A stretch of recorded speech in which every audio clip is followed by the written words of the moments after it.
Please मेरे video को like करो, प्लीज मेरे चैनल को सब्सक्राइब करो और प्लीज बेल आइकन दबाओ ताकि तुम्हें पता चले कि मेरी लेटेस्ट वीडियो कब आए है। और ज्यादा सीखने के लिए और अपने लिए सही वीडियो ढूंढने के लिए प्लीज मेरी वीडियो लिस्ट जरूर देखो।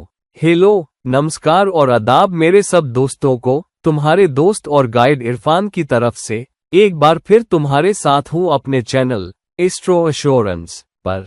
आज हम बात करेंगे एक बहुत ही अहम तकनीक के बारे में, लेकिन वो तकनीक जो बहुत कम लोग जानते हैं। दरअसल ये मेरी बहुत सारी रिसर्च का नतीजा है, जिसे इस्तेमाल करके मैं ये तकनीक पेश कर रहा हूँ।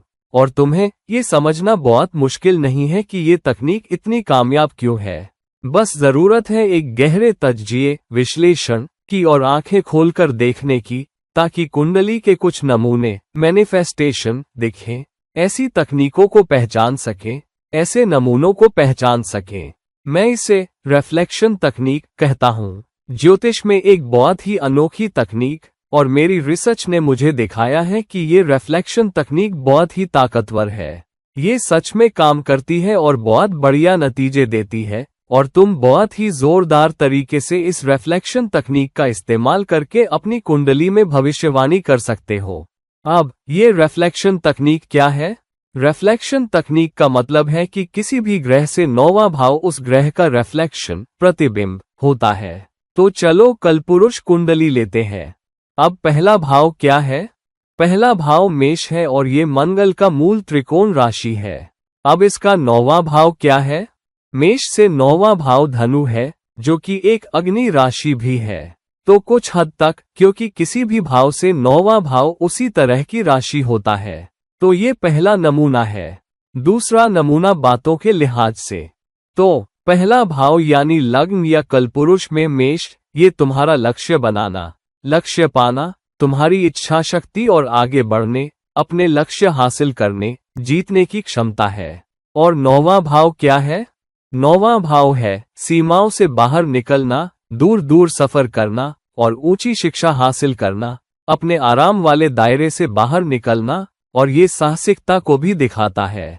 ये उन कामों को भी दिखाता है जो तुम्हें साहसिकता, मजा, मौज मस्ती का एहसास दिलाते हैं, लेकिन साथ ही कुछ हद तक अपने आराम वाले दायरे से बाहर निकलने का जोखिम लेने की क्षमता।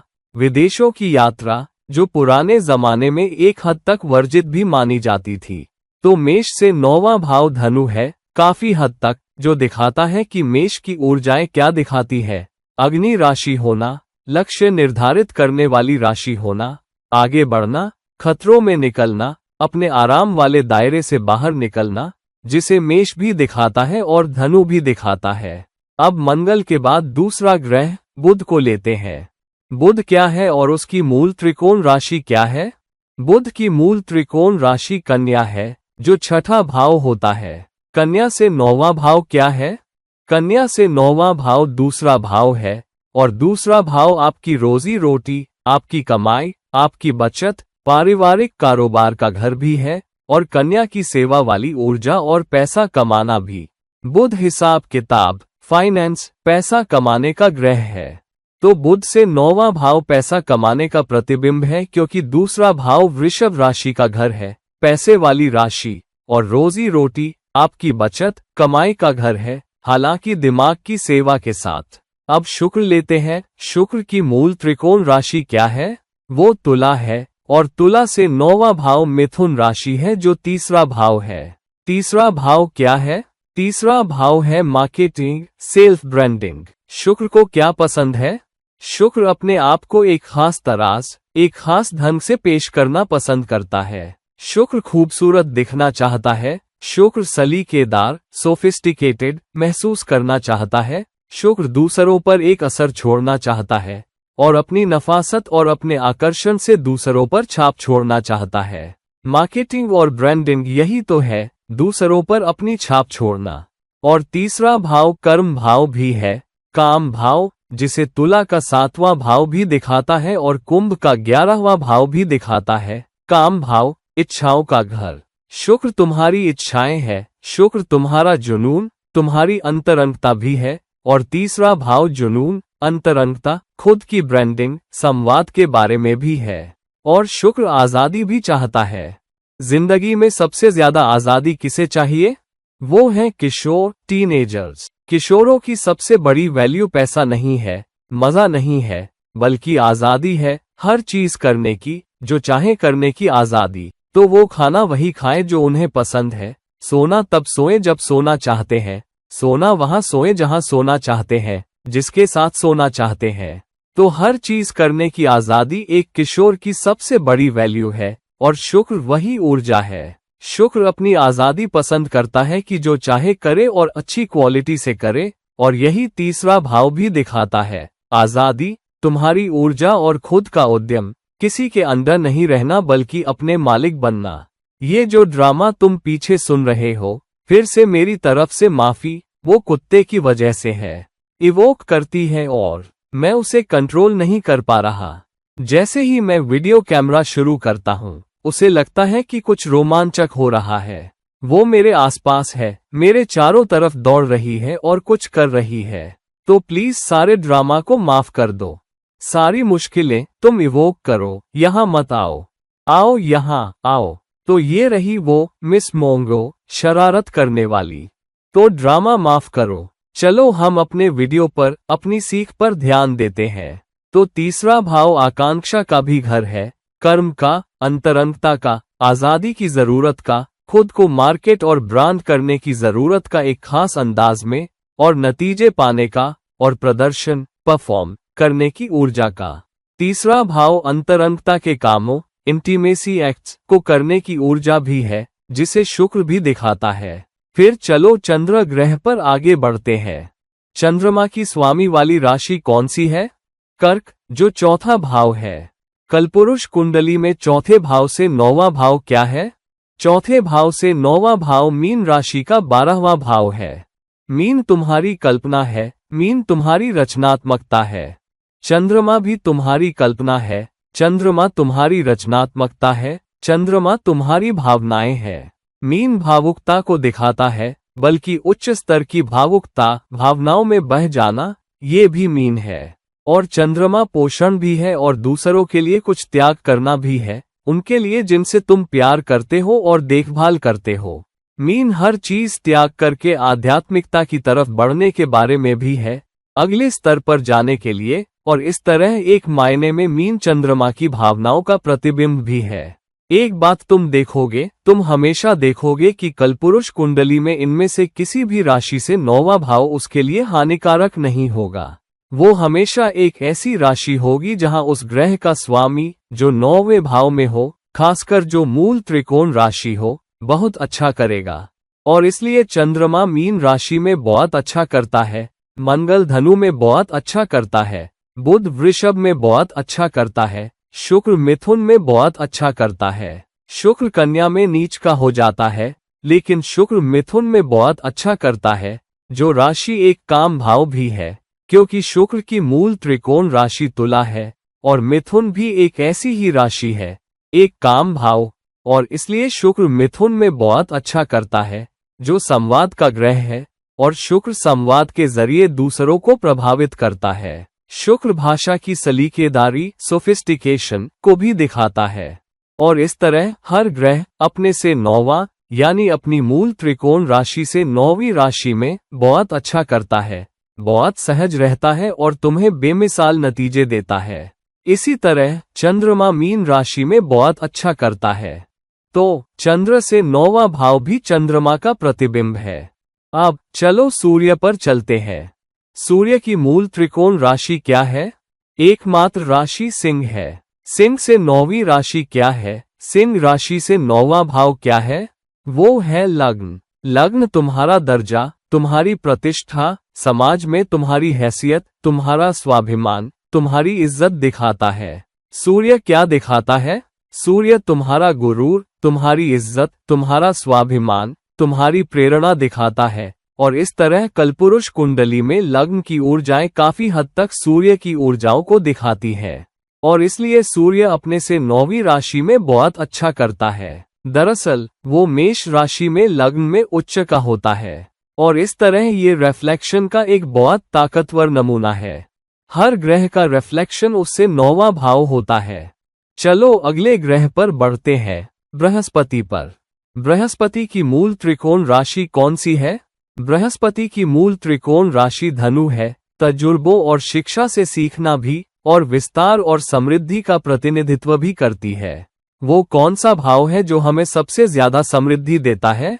9वें भाव के अलावा 5वां भाव हमें शानदार लाभ देने वाला भाव है, सट्टेबाजी के लाभ और ऊपर उठने का भी। अब 9वां भाव पिता को भी दिखाता है। और धनु से 9वां भाव क्या है? धनु से 9वां भाव सिंह है।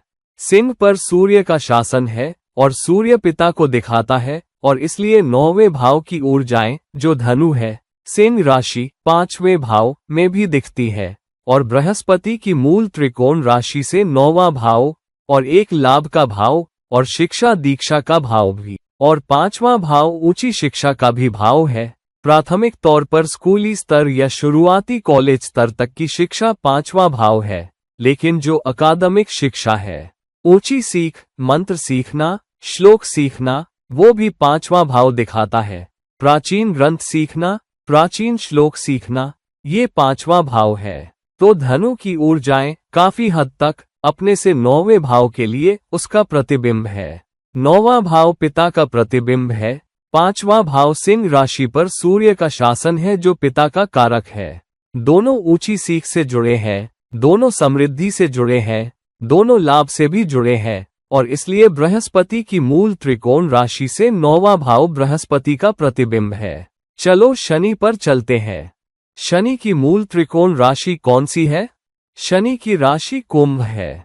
अब कुंभ की मूल त्रिकोण राशि से 9वां भाव कौन सी राशि है? कुंभ से 9वां भाव 7वां भाव है जो तुला राशि से दिखाया जाता है। अब कुंभ राशि क्या दिखाती है? कुंभ जनसमूह की राशि है, सामाजिक जुड़ाव की, दूसरों से जाल बनाने, नेटवर्किंग और वो जोड़े बनाने की। तुला राशि 7वां भाव क्या है? ये रिश्ते के बारे में है, साझेदारी के बारे में है, लोगों के साथ काम करने की क्षमता के बारे में है, उन सब के बारे में है जिनसे तुम रोज मिलते हो। और कुंभ 11वां भाव भी रिश्ते के बारे में है, जाल बनाने, नेटवर्किंग के बारे में है, लोगों से मिलने के बारे में है, और लोगों के साथ काम करके या देकर उस ऊंचे कर्म में योगदान देने के बारे में है जो तुम्हें करना है। और यही वजह है कि 7वां भाव एक अहम भाव है जो रोज लोगों से निपटने, साझेदारियों आदि के बारे में है, और इसलिए कुंभ से 9वां राशि भी शनि की प्रतिबद्धता वाली ऊर्जाओं का प्रतिबिंब है। शनि प्रतिबद्धता है, 7वां भाव भी प्रतिबद्धता है। शनि वफादारी है, 7वां भाव भी अपने साथी के प्रति वफादार होना, अपनी साझेदारी के प्रति वफादार होना, और उस टीम के प्रति वफादार होना जिसके साथ तुम काम करते हो। और इसलिए 7वां भाव या तुला की ऊर्जाएं शनि की ऊर्जाओं का, उसके प्रकट होने के तरीके का काफी हद तक प्रतिबिंब है। तो जब तुम इन सभी ग्रहीय ऊर्जाओं को देखते हो, और अब आखिरी लेकिन कम अहम नहीं, राहु और केतु।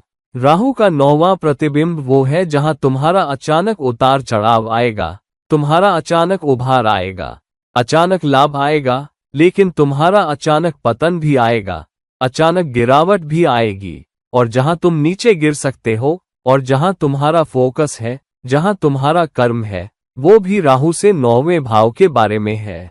केतु से 9वां भाव वो है जहां तुम्हारा सबसे बड़ा नुकसान होगा, जहां तुम्हारी सबसे बड़ी कुर्बानी होगी, जहां तुम्हें उसे बड़े लाभ या ऊंचे लाभ या ज्यादा आध्यात्मिक प्रकटीकरण और इस दुनिया में सचमुच फायदेमंद अस्तित्व के लिए, सच में एक विरासत छोड़ने के तजुर्बे के लिए छोड़ना होगा।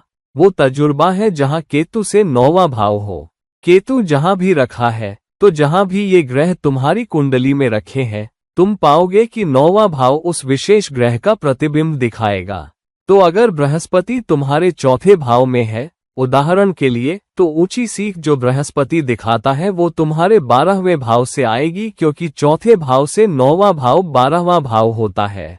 तो ऊंची सीख आध्यात्मिकता से आएगी, विदेशों से आएगी, और विदेशी लोगों या विदेशी कंपनियों से जुड़ी होगी, या सलाहकार के काम से, या आध्यात्मिक तरीके से। अगर 10वें भाव से 9वां भाव, उदाहरण के लिए, अगर शनि 10वें भाव में है, तो शनि से 9वां भाव क्या है? शनि से 9वां भाव 6ठा भाव है। छठा भाव सेवा है, जिसका मतलब है कि शनि का प्रतिबिंब सेवा है। इसका मतलब है कि तुम्हारा कर्म या तुम्हारा कर्तव्य सेवा करना है। अगर तुम्हारा मंगल भी 10वें भाव में है, उदाहरण के लिए, तो तुम्हारी ऊर्जा, तुम्हारा फोकस, तुम्हारी कोशिश सब छठे भाव में जाएगी, यानी तुम्हारी ऊर्जाओं का प्रतिबिंब। और तुम्हें इस तरह देखना चाहिए कि तुम्हारी कुंडली में ग्रहों की स्थिति का प्रतिबिंब क्या है। उदाहरण के लिए, अगर तुम्हारा सूर्य 8वें भाव में है, तो सूर्य क्या है? सूर्य तुम्हारा गुरूर है, सूर्य तुम्हारी इज्जत भी है। तो तुम्हारी इज्जत, तुम्हारा गुरूर 8वें भाव से 9वां भाव चौथा भाव होता है।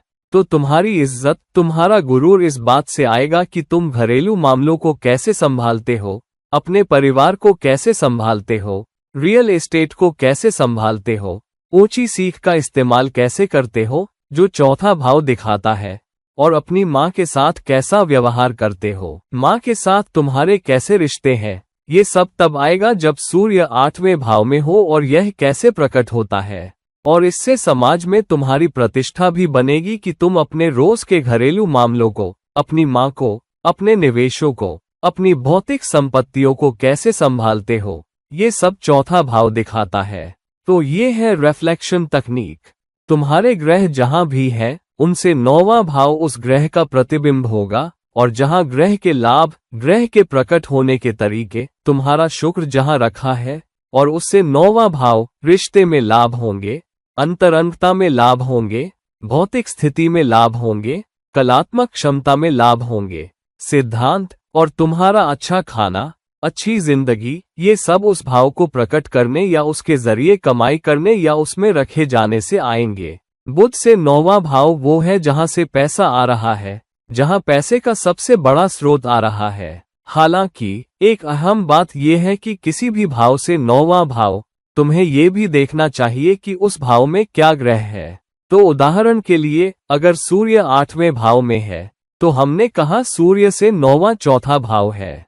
तो तुम्हारा गुरूर, तुम्हारी इज्जत सब घरेलू मामलों से, तुम्हारे घरेलू जीवन को संभालने के तरीके से, अपनी माँ को संभालने से, परिवार के सदस्यों से रिश्तों से, अपनी भौतिक स्थितियों को संभालने से, तुम्हारे पास कैसा घर है, कैसी कार है, कैसी दौलत है, ये भी समाज में तुम्हारी इज्जत और प्रतिष्ठा को बढ़ाएगा। लेकिन मान लो बृहस्पति चौथे भाव में रखा है। अब बृहस्पति क्या है? बृहस्पति गुरु है, बृहस्पति सलाहकार, शिक्षक है। तो गुरूर या इज्जत या प्रतिष्ठा, समाज में हैसियत चौथे भाव से आएगी। लेकिन चौथे भाव में क्या रखा है? गुरु। तो गुरु से 9वां भाव क्या है? वो 12वां भाव है। तो वो व्यक्ति घर से बाहर काम करते हुए गुरु की तरह लोगों को सलाह देते हुए, या विदेशी अधिकारियों के लिए विशेषज्ञ बनते हुए। तो ये एक आईटी प्रोफेशनल हो सकता है जो घर से काम करता है और उसका काम वो घर से प्रोजेक्ट कर रहा है, या वो एक आध्यात्मिक गुरु है जिसका होम ऑफिस है, या वकील हो सकता है जिसका भी होम ऑफिस है और वो विदेशी कंपनियों को सलाह देता है, विदेशी क्लाइंट्स को सलाह देता है। वो, जैसे 12वां भाव पुलिस, सशस्त्र बलों का भी घर है, उन्हें सलाह देता है, अस्पतालों को सलाह देता है। वो एक आध्यात्मिक हीलर भी हो सकता है। वो हेल्थ केयर में एक्सपर्ट हो सकता है, कानूनी मामलों में एक्सपर्ट हो सकता है, विदेशी मामलों में एक्सपर्ट हो सकता है, क्योंकि बृहस्पति 9वें भाव में रखा है। तो सूर्य की इज्जत, तुम्हारी प्रतिष्ठा समाज में चौथे भाव से आएगी जहां बृहस्पति रखा है, और बृहस्पति तुम्हें करियर दे रहा है, घर से काम करना, और बहुराष्ट्रीय कंपनियों, विदेशी देशों, विदेशी ग्राहकों के लिए सलाहकार और गुरु बनना, या आध्यात्मिकता में घर से काम करने वाला आध्यात्मिक गुरु, या घर से काम करने वाला आईटी प्रोफेशनल, या दूसरों के लिए प्रोजेक्ट करना, या होम ऑफिस से काम करने वाला वकील। ये सारे प्रकटीकरण स्थिति के कारण आएंगे। तो हर भाव से 9वां भाव अहम है, उस भाव का प्रतिबिंब है। लेकिन अगर उस भाव में ग्रह है, तो उस भाव से लाभ कहां से आ रहे हैं? तो इन दोनों को जोड़कर देखना चाहिए कि आखिरी प्रकटीकरण कहां है, और डॉट के कनेक्शन के जरिए तुम देख पाओगे, तुम भविष्यवाणी कर पाओगे कि पैसा कहां से आ रहा है, कर्म कहां से आ रहा है, प्रमोशन, समृद्धि कहां से आ रही है, रिश्ते कहां से आ रहे हैं। ये सबके अच्छे नतीजे कहाँ से आ रहे हैं, या नुकसान, चुनौतियाँ, मुश्किलें और उथल पुथल कहाँ से आ रही है। तो मैं एक ऐसी कुंडली लेना चाहता हूँ जो बहुत ही दिलचस्प है। ये शख्स वो पैदा हुआ और लोगों को लगा कि ये शख्स महानता के लिए बना है, वो हमें बहुत अच्छे नतीजे देगा और ये शख्स बहुत अच्छा कर सकता है और उस परिवार की विरासत को आगे ले जाएगा। मैं एक भारतीय नेता, पॉलिटिशियन की बात कर रहा हूँ। एक बहुत ही अनिच्छुक, रिलक्टेंट नेता जो गांधी परिवार से आते हैं। गांधी परिवार एक ऐसा परिवार रहा है जो कम से कम पिछले 100 साल से जुड़ा हुआ है। नेहरू, जो समाज में बहुत अच्छी जगह पर थे, एक बहुत सम्मानित व्यक्ति थे। फिर उनके बेटे जवाहरलाल नेहरू, जो आजादी के सेनानी थे, भारत के पहले प्रधानमंत्री बने। बहुत सारी अच्छी चीजें, बांध, IIT, IIM, सब जवाहरलाल नेहरू के नाम पर जानी जाती है। उसके बाद इंदिरा गांधी आईं, जवाहरलाल नेहरू की बेटी, और वो भारत की प्रधानमंत्री बनी। उन्होंने पाकिस्तान के साथ बांग्लादेश की आज़ादी की लड़ाई लड़ी, बांग्लादेश को आज़ाद करवाया। वो सचमुच बहुत ऊंचे पायदान पर थी, लेकिन वो वही व्यक्ति थी जिन्होंने भारत में आपातकाल, इमरजेंसी लाया, लगभग तानाशाही शासन की तरह। लेकिन वो हारी, जेल भी गई, लेकिन वापस आई और फिर से भारत की प्रधानमंत्री बनी, लेकिन उनकी हत्या कर दी गई। और फिर उनके बेटे राजीव गांधी ने राजनीति की कमान संभाली, पारिवारिक मामला, पारिवारिक परंपरा या परिवार का करियर, व्यापार या सेवा का। और फिर राजीव गांधी की भी हत्या कर दी गई। और फिर 5वीं पीढ़ी तो मोतीलाल नेहरू, जवाहरलाल नेहरू, इंदिरा गांधी, राजीव गांधी। 5वीं पीढ़ी में राहुल गांधी है, जो जब पैदा हुए, क्योंकि 3 प्रधानमंत्री, उनसे पहले 3 प्रधानमंत्रियों की विरासत, उनके दादा, उनके परदादा, उनकी दादी और उनके पिता, तो ये भी देखा गया कि वो भी एक दिन प्रधानमंत्री बन सकते हैं या एक महान नेता बन सकते हैं। लेकिन कुछ वजहों से वो उस तरह की प्रशंसा, उस तरह की जनता की दीवानगी, उस तरह की सफलता इकट्ठा नहीं कर पाए हैं जो उनके दादा, परदादा, पिता, दादी और फिर उनके पिता को आसानी से मिलती दिख रही थी। तो चलो उनकी कुंडली के जरिए देखते हैं क्या गलत हुआ, क्या मुश्किलें हैं, क्या चुनौतियां हैं। उनकी छवि, रिपुटेशन कुछ ऐसी है जहां वो पप्पू या एक तरह से डम्बो, बेवकूफ के नाम से जाने जाते हैं, बहुत बुद्धिमान व्यक्ति नहीं। तो ये कुंडली क्या कहती है? राहुल गांधी कौन से राज छिपा रहे हैं? चलो उनकी कुंडली के जरिए उस रिफ्लेक्शन तकनीक से खोलते हैं जिसके बारे में हमने अभी बात की। तो मैं वो कुंडली लाता हूं जो राहुल गांधी की सबसे मान्य कुंडली है, और उसमें कोई छिपा हुआ कुछ नहीं है क्योंकि वो बहुत ही सार्वजनिक व्यक्ति है। तो लोगों को पता था कि वो कब पैदा हुए, तो उनकी कुंडली, उनके जन्म समय और जन्म स्थान पर कोई संदेह नहीं है। तो चलो राहुल गांधी की सार्वजनिक कुंडली लेते हैं और रिफ्लेक्शन तकनीक का इस्तेमाल करते हुए बात करते हैं कि ये क्या देखती है, वो कौन से राज छिपा रहे हैं, उनके लिए भविष्य क्या हो सकता है। और उस रिफ्लेक्शन का इस्तेमाल करते हुए कुछ बातें जो बहुत साफ दिखती हैं, लेकिन कुछ बातें जो बहुत साफ नहीं दिखती लेकिन भविष्य में सामने आएंगी। तो चलो राहुल गांधी की कुंडली लेते हैं और रिफ्लेक्शन तकनीक का इस्तेमाल करते हुए उस पर बात करते हैं। अब ये है राहुल गांधी की कुंडली।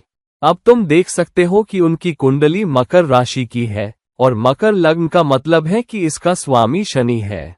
उनका दूसरा भाव कुंभ राशि का है, जिसका स्वामी भी शनि है और उसमें राहु रखा है। शनि खुद चौथे भाव में मेष राशि में चला गया है, लेकिन अश्विनी नक्षत्र में नहीं जहां वो नीच का होता है, बल्कि भरणी नक्षत्र में है।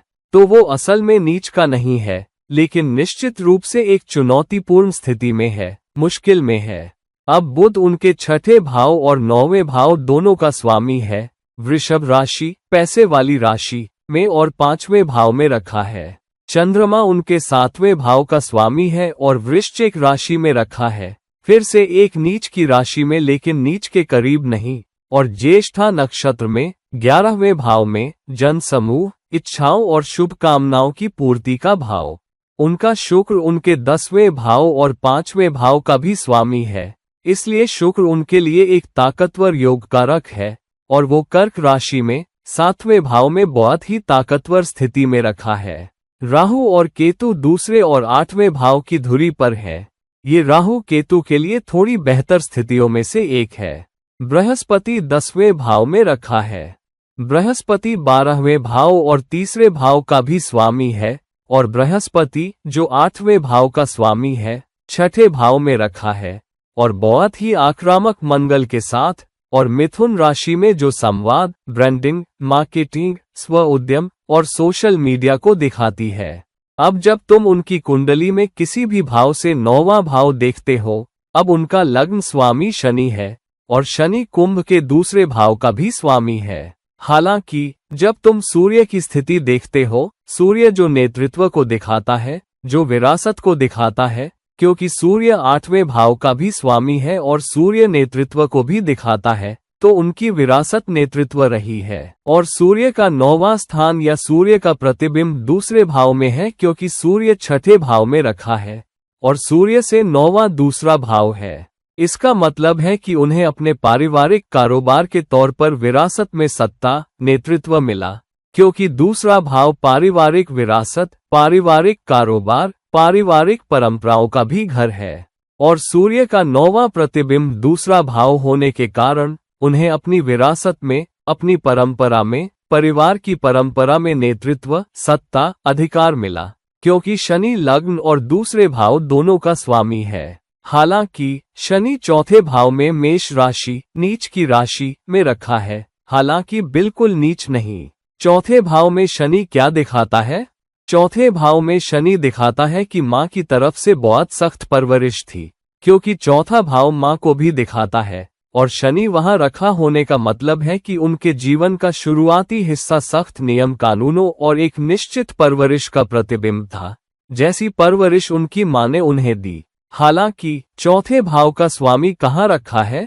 4थे भाव का स्वामी मंगल है, जो 6ठे भाव में मिथुन राशि में रखा है, जिसका मतलब है कि माँ के साथ एक तरह का दुश्मनी वाला रिश्ता भी है, क्योंकि माँ की उनसे उम्मीदें हैं। माँ चाहती है कि वो परिवार की परंपरा में चले, परिवार की विरासत को आगे बढ़ाए, और उनके लक्ष्य नेतृत्व होने चाहिए, क्योंकि मंगल सूर्य के साथ 6ठे भाव में रखा है। हालांकि राहुल गांधी उस दबाव को नापसंद करते हैं और वो पीछे हटते हैं, पुश बैक करते हैं, और उनकी मां के बीच आक्रामक संवाद होता है, क्योंकि मंगल जो 4थे भाव का स्वामी है, मिथुन, संवाद की राशि में रखा है। लेकिन ये भी दिखाता है कि 8वें भाव के स्वामी सूर्य के 6ठे भाव, दुर्घटनाओं, अचानक घटनाओं का भाव में रखे जाने के कारण उन्होंने अपने पिता को दुश्मनों की आक्रामकता के कारण खोया, जिसे मंगल दिखाता है, और केतु के 8वें भाव में होने से उन्होंने कम उम्र में अपने पिता को खोया। तो वो दूसरी चीज है जो उन्हें विरासत में मिली। बहुत छोटी उम्र में उन्होंने अपने पिता को भी खोया, आक्रामकता के कारण। तो आक्रामकता उनकी जिंदगी की पहचान रही है। वो एक बच्चा था जब उसने अपनी दादी को खोया, वो किशोर था जब उसने अपने पिता को खोया, और उसकी माँ से आक्रामक उम्मीदों का एक आक्रामक रिश्ता है, और इसलिए उसकी और उसकी माँ के बीच एक खिंचाव, टग ऑफ वार है, आक्रामकता है, आक्रामक संवाद है, दोनों तरफ से पीछे हटना, पुश बैक है। माँ चाहती है कि वो पारिवारिक परंपरा को आगे बढ़ाए, और वो पीछे हटता है क्योंकि उसे नहीं लगता कि ये उसका कर्म है। शनि का कर्म, जो शनि से 9वां है, वो 12वें भाव में है, क्योंकि शनि से 9वां भाव, जहां शनि रखा है, धनु राशि का 12वां भाव है। तो शनि से 9वां भाव शनि का प्रतिबिंब होने के कारण 12वां भाव वह है जहां उसका कर्म है, और इसलिए वो शायद ही देश में रहता है। वो हमेशा देश से बाहर उड़ान भरता रहता है, और अधिकतर समय वो दूर रहता है, और वहीं उसका कर्म है, वहीं वो काम कर रहा है। और अपने घरेलू माहौल में जो 4था भाव दिखाता है, उसका कर्म शनि द्वारा दिखाया गया एक नीच राशि में है, जिसका मतलब है कि घर पर उसका कर्म बहुत अच्छा वादा नहीं दिखाता, क्योंकि उसकी माँ की उम्मीदों, माँ के दबावों के कारण वो उसे निभा रहा है। उसका 12वां भाव का स्वामी कहाँ रखा है? 12वें के स्वामी बृहस्पति भी 10वें भाव में है, जिसका मतलब है कि उसका करियर, उसका कर्म सब विदेशी धरती पर है और एक रिश्ते से जुड़ा हुआ है, क्योंकि बृहस्पति तुला, रिश्तों की राशि में है। और उसकी तुला का स्वामी कहाँ है? शुक्र 7वें भाव, रिश्ते के भाव में रखा है। तो कोई रिश्ता विदेश में है जो छिपा हुआ है, जो उसके करियर, उसके काम, उसके कर्म से भी जुड़ा है, जो उसे देश से बाहर ले जाता है और उसका फोकस कहीं और है, उसकी ऊर्जाएं या उसका कर्म कहीं और है, उसका जुनून या उसकी अंतरंगता कहीं और है, जो देश से बाहर है।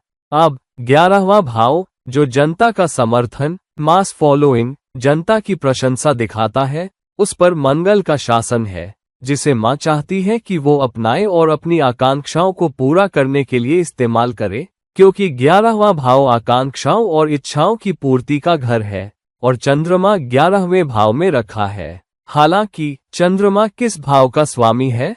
चंद्रमा 7वें भाव का स्वामी है, जिसका मतलब है कि मां प्रभाव डालेगी कि वो रोज लोगों से कैसे पेश आता है, समाज से कैसे जुड़ता है और उसकी कैसी आकांक्षाएं हैं। हालांकि चंद्रमा का वृश्चिक राशि में होना बताता है कि मां का उस पर प्रभाव बहुत ज्यादा नहीं है और मां के साथ कुछ चुनौतियां हैं जो बहुत सार्वजनिक नहीं है, जो उजागर नहीं है, जो बाहर नहीं आ रही है, लेकिन निश्चित रूप से यहाँ एक खिंचाव चल रहा है।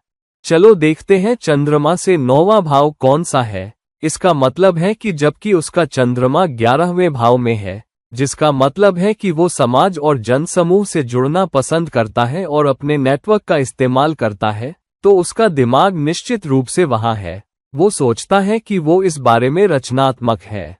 लेकिन चंद्र से 9वां 7वां भाव है, तो चंद्रमा 7वें भाव का स्वामी है और चंद्रमा से 9वां 7वां भाव है, जिसका मतलब है कि दिमाग का प्रतिबिंब, भावना का प्रतिबिंब, सोच का प्रतिबिंब 7वें भाव से आता है। लेकिन 7वां भाव रिश्ते का घर है और तुम्हारे पास वहां शुक्र रखा है, जिसका मतलब है कि उसका अपना फोकस, उसका अपना भावनात्मक जुड़ाव, उसका अपना भावनात्मक पोषण, उसका अपना भावनात्मक सहारा रिश्ते से आता है। शुक्र वहां रखा है, जिसका मतलब है कि उसकी जिंदगी में कोई है, कोई औरत है जो उसका पोषण करती है, उसकी देखभाल करती है, और वो व्यक्ति, वो औरत उसकी जिंदगी में उसकी मां नहीं है, वो कोई और है। और शुक्र 10वें भाव और 5वें भाव का स्वामी है, जिसका मतलब है कि शुक्र रोमांस के 5वें भाव का स्वामी है और 7वें भाव में रखा है, जिसका मतलब है कि उसका एक रोमांटिक संबंध, लाइजन है, जिसके साथ वो लंबे समय के रिश्ते में है। वो शुक्र की राशि में रखा है और बृहस्पति 12वें भाव का स्वामी है, जिसका मतलब है कि उसकी जिंदगी में एक निश्चित चीज छिपी हुई है। उसकी जिंदगी में वो औरत छिपी हुई है। वो सार्वजनिक चेहरा नहीं है, उसे सबकी नजरों से छुपाकर रखा गया है और इसलिए वो खुलकर सामने नहीं है। लेकिन उसका भावनात्मक फोकस चंद्रमा से 9वां निश्चित रूप से एक रिश्ता है और एक खास रिश्ता, और ये उसके लिए बहुत फायदेमंद है। एक बहुत पोषण करने वाला रिश्ता, बहुत प्यार भरा रिश्ता, बहुत प्रतिबद्ध रिश्ता, बहुत वफादार रिश्ता, एक व्यक्ति जो बहुत खूबसूरत भी है। हालांकि वो व्यक्ति उसके देश, उसकी मातृभूमि से जुड़ा नहीं है, बल्कि एक विदेशी है, क्योंकि शुक्र का बृहस्पति के साथ संबंध है और बृहस्पति 12वें भाव का स्वामी है। अब शुक्र से 9वां भाव क्या है?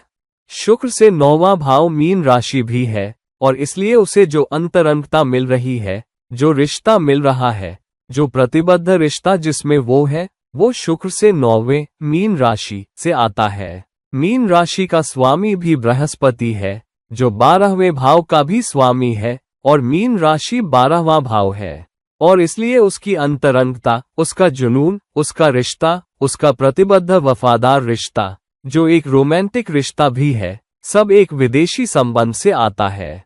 और यही वजह है कि वो बार बार देश से बाहर उड़ान भरता है।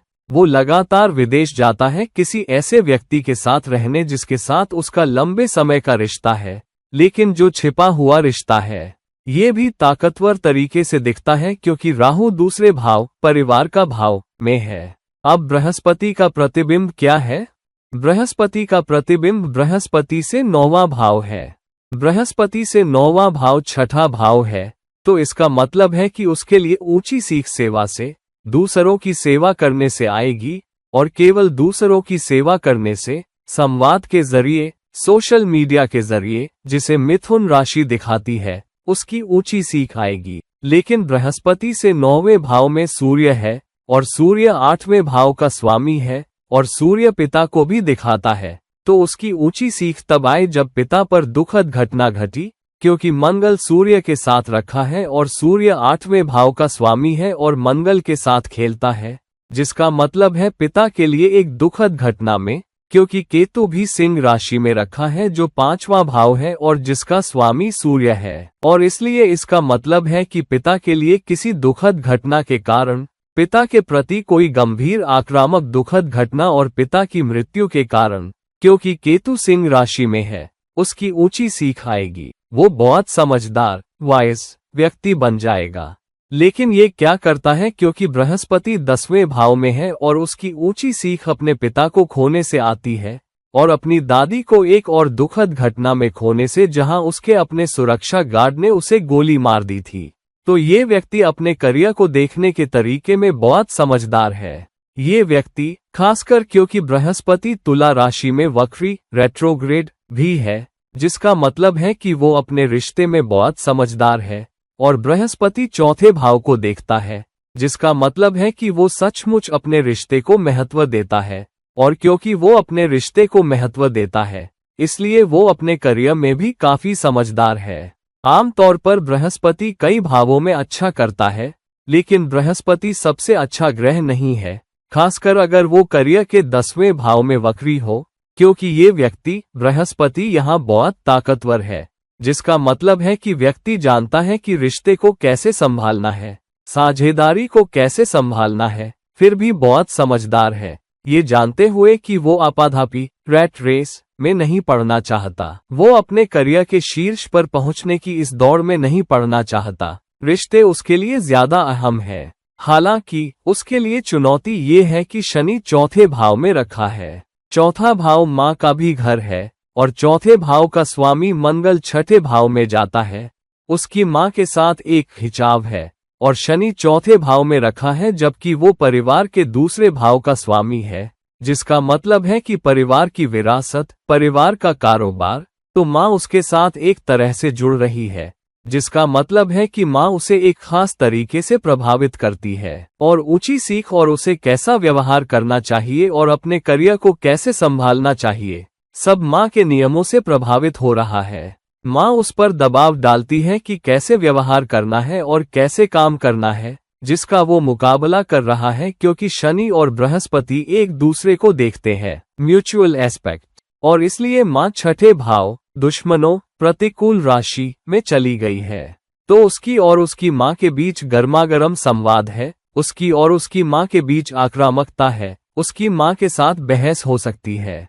माँ चाहती है कि वो एक खास तरीके से व्यवहार करे, माँ चाहती है कि वो एक खास ढंग से खुद को पेश करे, पार्टी के दूसरे नेताओं से एक खास तरीके से निपटे, और वो उसे पीछे धकेल रहा है।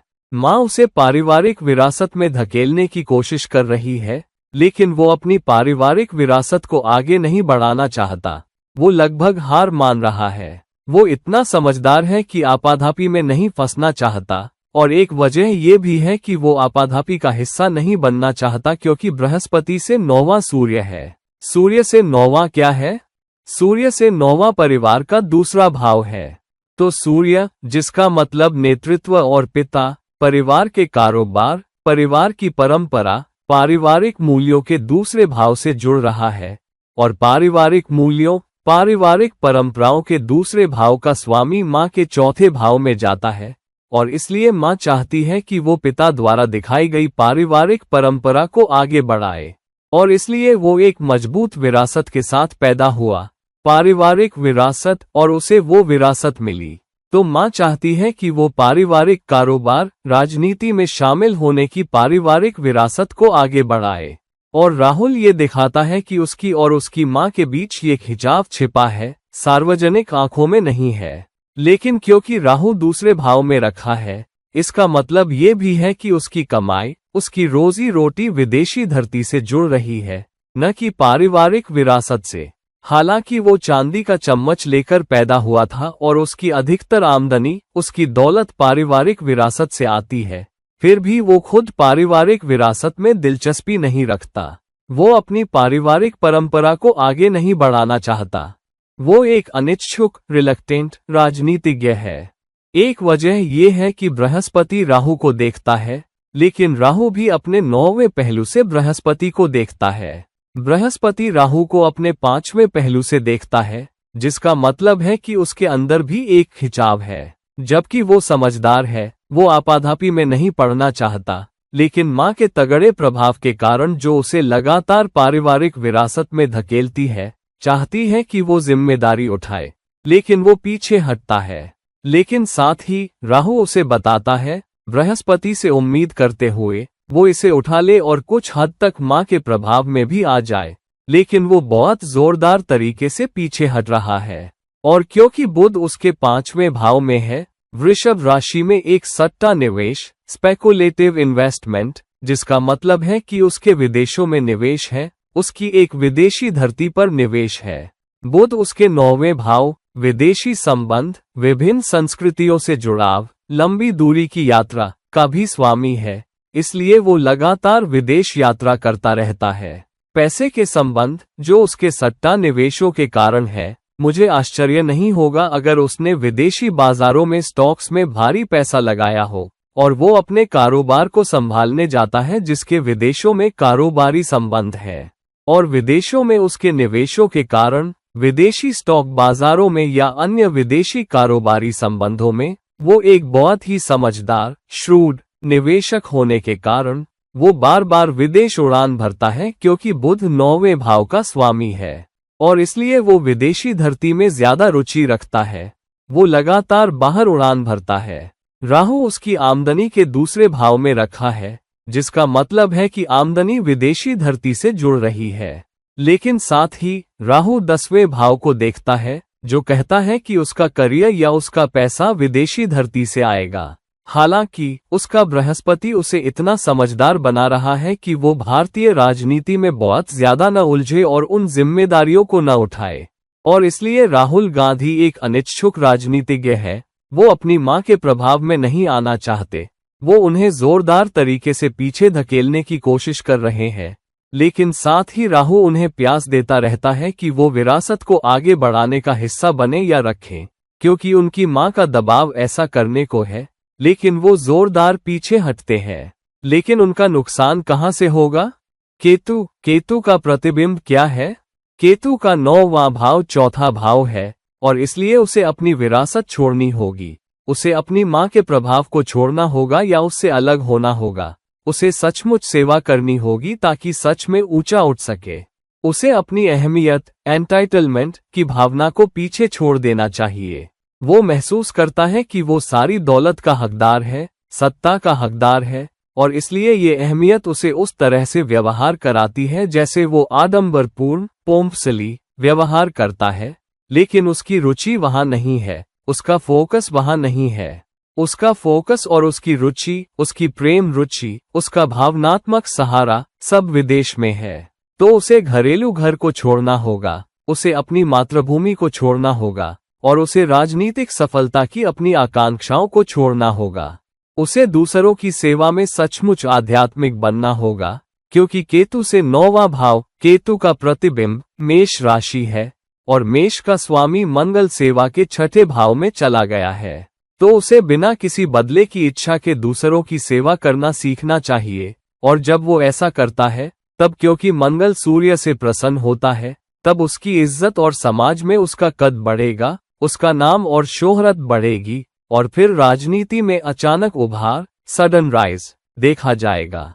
लेकिन अगर वो नहीं छोड़ता, अगर वो अभी भी अहमियत महसूस करता है, वो उस आडंबर के साथ खुद को पेश करता है कि वो सत्ता और प्रभाव का हकदार है जो वो महसूस करता है, और पारिवारिक परंपरा को नहीं छोड़ना चाहता और उस तरह से सेवा नहीं करना चाहता जहां वो बिना कुछ चाहे लोगों की सच्ची सेवा करे, जो बृहस्पति, जो केतु दिखाते हैं। केवल उस सेवा के जरिए ही उसका नाम और शोहरत उठेगा। उसके करियर में अचानक उभार राहु के दूसरे भाव में रखे जाने और 10वें भाव को देखने के कारण होगा और उसे सचमुच एक नेता के रूप में पहचाना जाएगा। उसे पहचाना जाएगा और समाज में उसकी इज्जत और उसका दर्जा उससे कहीं ज्यादा बढ़ेगा जहां वो आज खड़ा है। जहां वो एक ऐसे व्यक्ति के रूप में देखा जाता है जो भ्रमित है, जो राजनीति नहीं जानता, जिसकी उसमें रुचि नहीं है। एक अनिच्छुक राजनीतिज्ञ के रूप में देखा जाता है। पप्पू के रूप में या कुछ हद तक डम्बो पॉलिटिशियन कहा जाता है। हालांकि लेकिन मुझे आश्चर्य नहीं होगा अगर वो अपनी मां के दबावों, अपनी पार्टी के दबावों के आगे झुक जाता है और उसे एक अचानक उभार मिलता है। राहु उसे वो एक मौका देगा जब उसे एक बड़ा अचानक उभार मिलेगा, सत्ता के केंद्रों के बहुत करीब, उच्चतम प्रशंसाओं तक पहुंच जाएगा, लेकिन फिर एक बड़ा पतन भी होगा। वो कुछ बेवकूफी करेगा या तो फिर से देश से बाहर उड़ान भरता रहेगा।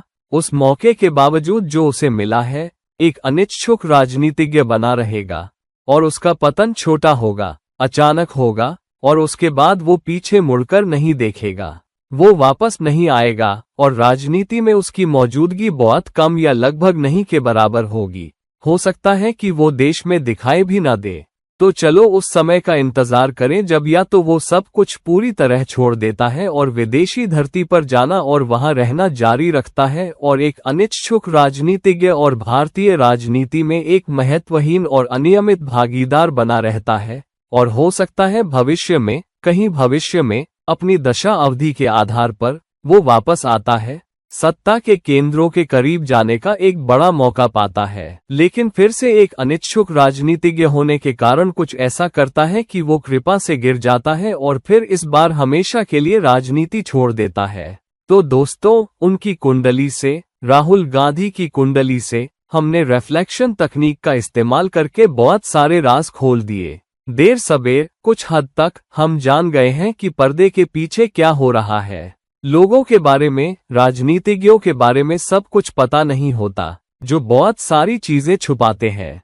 लेकिन धीरे धीरे ये चीजें समय बीतने के साथ सामने आती रहेंगी। प्लीज रिफ्लेक्शन तकनीक का इस्तेमाल करो, अपनी कुंडली को देखो बृहस्पति कहाँ रखा है। उस स्थान से 9वां भाव वह होगा जहां से बृहस्पति की ऊंची सीख आएगी। ऊंची सीख उस भाव और उस राशि के प्रकटीकरण से आएगी। चंद्रमा जहां भी रखा है, तुम्हारी भावनात्मक सहायता, तुम्हारा भावनात्मक सहारा, तुम्हारा भावनात्मक पोषण, तुम्हारी भावनात्मक रुचि, तुम्हारी सोच, तुम्हारी रचनात्मकता, सब उस 9वें भाव से आएगा जहां तुम्हारा चंद्रमा रखा है।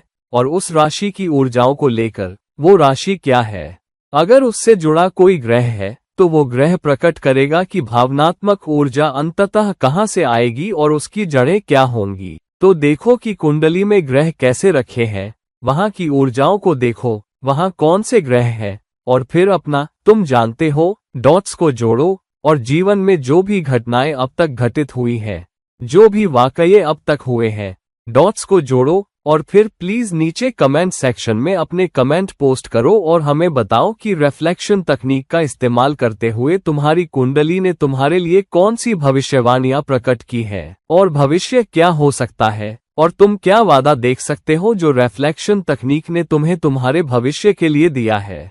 तो दोस्तों, इस वीडियो को लाइक करो, इस वीडियो को शेयर करो, और अगर तुम मेरे से कोई निजी परामर्श, पर्सनल कंसल्टेशन चाहते हो तो नीचे दिए गए लिंक्स पर मुझसे संपर्क करो।